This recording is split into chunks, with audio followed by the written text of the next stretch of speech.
Welcome back to Combatwire, and today we're going to be breaking down the recent controversy that has surrounded Michael Morales' professional MMA record.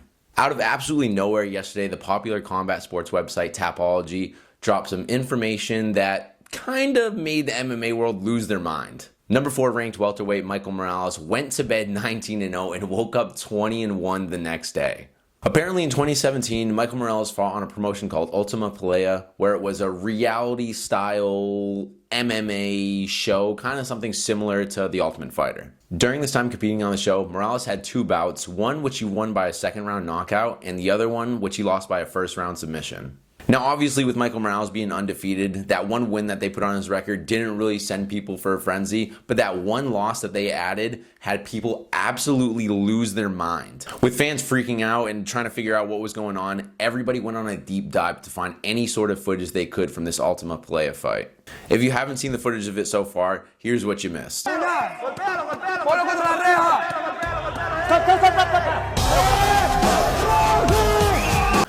I'm not sure what type of reaction Tapology expected from this change, but MMA fans were f***ing pissed. All over social media, Tapology was absolutely crucified, and they even got the attention of number 4 ranked welterweight himself, Michael Morales. So Morales didn't take very lightly to this situation. He even went on to say, "I'm going to hit injustice right in the face," and then he followed that with a "fuck you, Tapology." So it's safe to say he was pretty pissed off about this situation. Now, between these back and forths, Tapology even jumped in themselves and said Morales was 17 at the time of his qualification fight and 18 at the time of his quarterfinal fight, which was the one he lost via submission.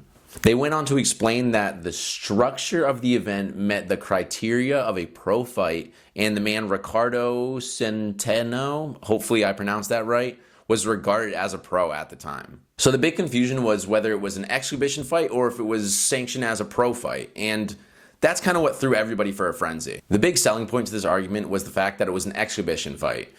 All these shows that they have, such as The Ultimate Fighter, Road to the UFC, all these fights are sanctioned as exhibitions mainly because they don't want the record to be announced before the fight actually happens. All of these fights happen pre-recorded. After major backlash just hours after making these changes to his profile, they went on to say, "We will reverse and classify these as exhibition bouts."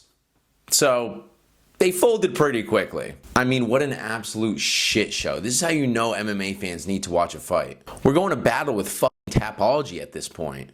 All jokes aside, Tapology does need to figure it out because they are regarded as one of the most reliable and trustworthy MMA profiles. And for them to pull some nonsense like this while there's nothing going on, it's a little bit crazy in my opinion. I don't understand why people lost their mind about this whole situation. Yes, it's definitely annoying, but the fact that, Tapology has nothing to do with the UFC in general, it didn't change anything. What pisses me off about this whole situation is this is the type of stuff that plagues the MMA media community and makes fighters respect us less. A lot of MMA media pages will see one headline, will see one 2-second video clip, and will make some false narrative that affects these fighters directly. I'm not going to go too crazy freaking out on the media because, that's not my place, but if you want my honest opinion, I just think fights need to happen so people stop losing their mind. Every MMA website and news reporter is trying to figure out a story to break because there isn't any fights for another, 2 weeks, and they're just itching for something. Every MMA media source is trying to break some sort of special news or make some sort of crazy headlines because there's absolutely nothing going on with fighting right now.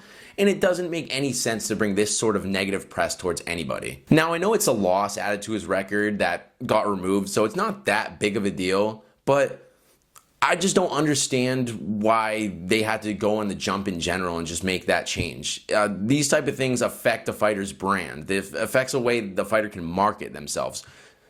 Going and saying, oh, this person had a loss, and then 5 hours later retracting it just because you got a crazy amount of backlash is insane to me. It was just it was an absolute just headline grab that they had to make. I could spaz on MMA media for probably 3 or 4 hours, but I'm gonna save your ears on that part. For Michael, it sucks that he had to go through this because he's a young fighter. He's whooping everybody. He's gone to the top of the division at the young age of 26 years old. And for just a little hiccup like this to come out and just, tarnish him in the slightest, it just pisses me off in general. My final kind of thoughts on this situation are, this was a bigger company trying to get a grab on the media. It pissed the media and the fighter off. It got the reaction they wanted, and then they reset it. So it was just a completely pointless pile of bullshit. Anyways, that is going to be it for today. If you agree or disagree with anything I said today, please let me know in the comments below. Like I said, I'd love to go to war with or against you. For all your MMA media needs and highlights, please follow Combatwire on all socials and never miss one of my posts. Thank you all again for being here. I really appreciate it, and we will see you in the next video.